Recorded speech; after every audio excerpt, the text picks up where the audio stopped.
Sen neden yurdumun üstündesin ey Azerbaycan? O benim milletimin yıldızını parlayacak.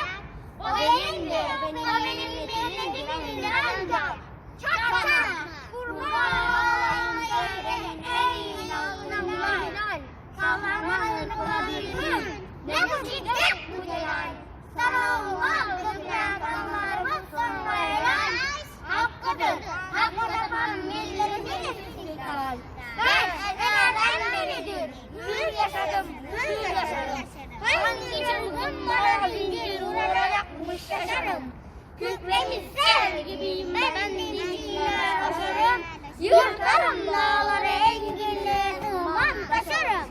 Garbına kapını sarmışsa, çelik sarı var. Benim iman dolu göğsüm gibi serhattim var. Ulusuz, korkma, nasıl böyle bir imanı var? Medeniyet dediğin tek taşı sarılmış canavar. Arkadaş, yurduma çapkalara uğratma. Sakın, verelim hadi dünyasız yapacağım. Doğacak çocuklara gitti, dinlere bakın. Gelmiyor, ben gelmem, hep yakındır.